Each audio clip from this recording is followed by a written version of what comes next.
హిందూ బంధువులందరికీ స్వాగతం, పాత్రికేయ మిత్రులందరికీ కూడా స్వాగతం. జై శ్రీరామ్. ఈరోజు ఇక్కడ ప్రెస్ మీట్ అంటే పెట్టడానికి ముఖ్య లక్ష్యము, కారణము, ఉద్దేశం ఏమిటంటే భద్రాచలం అంటే దక్షిణ అయోధ్య, అక్కడ సీతారామ కళ్యాణం అనేది ఎంతో ప్రతీతి. సో ఆ సీతారామ కళ్యాణం అనేది కన్నుల పండుగగా మన ఇంట్లో జరిగేటట్టు చూసుకునే ఆ యొక్క సీతారామ కళ్యాణం గత 12 సంవత్సరాల నుండి అక్కడ సీతారామ కళ్యాణం జరగడం లేదు. మరి ఏం జరుగుతుంది? లక్ష్మీనారాయణ కళ్యాణం అనేది బ్యాక్గ్రౌండ్లో జరుగుతుంది. బయటికి మాత్రం పైకి శుభలేఖల్లో మాత్రమే సీతారామ కళ్యాణం అని చెప్తున్నారు. అక్కడ సీతారాముల పేరు కానీ వారి యొక్క తల్లిదండ్రులు ఉంటారు, జనక మహారాజు, దశరథ మహారాజు, కౌసల్య, ఇవి ఏవి తీసుకోకుండా గోత్ర ప్రవరులు కూడా చెప్పకుండా కేవలము లక్ష్మీనారాయణ కళ్యాణం జరుగుతున్నది. కాబట్టి ఈ విధంగా జరుగుతుంటే ఎన్నోసార్లు అధికారుల దృష్టి తీసుకెళ్ళినప్పటికీ ఈ సమస్యకు పరిష్కారం దొరకపోవడం వలన ఆ యొక్క కంచర్ల గోపన్న రామదాసు వారసులు హైకోర్టును ఆశ్రయించారు. హైకోర్టు జడ్జి వారు ఒక కమిటీ వేశారు, 5 పండితుల కమిటీ. ఆ కమిటీ ఎప్పుడు వేశారు? 2024లో వేశారు, ఏప్రిల్లో. అయితే 3 నెలల్లో కమిటీ రిపోర్ట్ సబ్మిట్ చేయాలి కదా, సబ్మిట్ చేయకుండా సబ్మిట్ చేశారు. ఏంటి? 5 పండితులు కూడా భద్రాచల క్షేత్రం వెళ్ళి చాలా పరిశీలన చేసి అంత కమిటీ రిపోర్ట్ తయారు చేసి వారు 2024 జూన్ 20వ తేదీన దేవాదాయ శాఖకు సమర్పించడం జరిగింది. వారితో స్వయంగా మేము మాట్లాడాము, వారు చెప్పారు, వారి దగ్గర రఫ్ కూడా ఈ యొక్క రిపోర్ట్ ఉన్నది. అయితే దాని యొక్క videos and draft copy endowment డిపార్ట్మెంట్కి, దేవాదాయ శాఖకి సమర్పించడం జరిగింది. ప్రిన్సిపల్ సెక్రటరీ గారికి ఇవ్వడం జరిగింది. అయితే అప్పటి నుండి అంటే 2024 జూన్ 20 తేదీ నుండి ఇప్పటి వరకు అంటే 21 నెల 21 మంత్స్ అవుతుంది. ఇప్పటి వరకు కూడా ఆ రిపోర్టు హైకోర్టుకి సబ్మిట్ చేయలేదు. సబ్మిట్ చేయకపోవడానికి కారణాలు ఏమిటి? వెనుక ఉన్న ఉద్దేశం ఏంటి?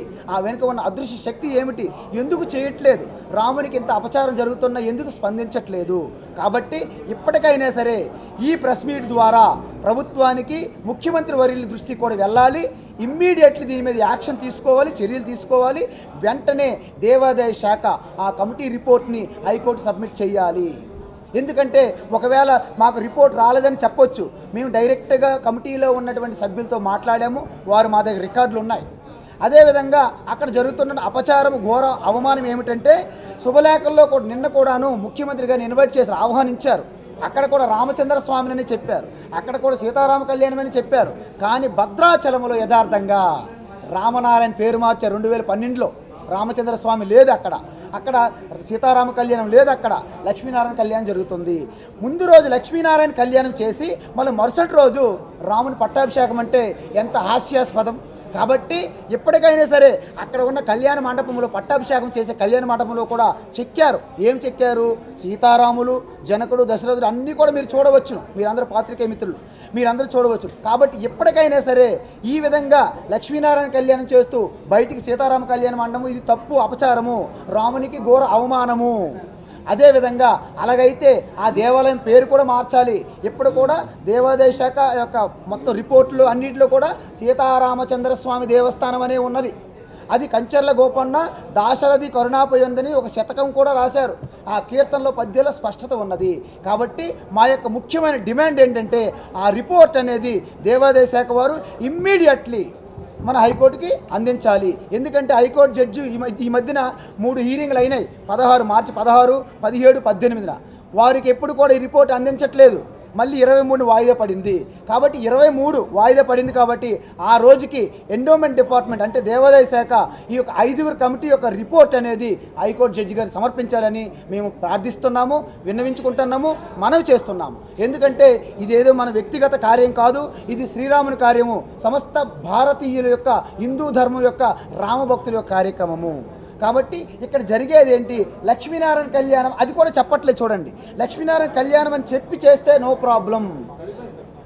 కాబట్టి జై శ్రీరామ్. ఆ రాముని విజయంలో మీ అందరూ భాగస్వాములు కావాలని కోరుకుంటూ జై శ్రీరామ్. శ్రీరామచంద్రుడని పూజ చేస్తున్నాము. మరి ఇప్పుడు ఇది కొత్తగా వింటున్నాము. నేను కూడా స్థితప్రజ్ఞ స్వామి వారి వాదన ప్రకారంగానే, వారి ప్రకారంగానే నేను కూడా అంగీకరిస్తున్నాను ఈ మాటను. ఖచ్చితంగా అక్కడ పాదయాత్ర చేసైనా సరే మనము ఖచ్చితంగా ఈసారి శ్రీరాముని కళ్యాణము ఖచ్చితంగా మనము చేసి తీరాలి, అది జరిగి తీరాలని కోరుకుంటున్నాను. జై కాళీమా, జై Sriram. Please subscribe to the channel and download the Politicos app from the links in the description.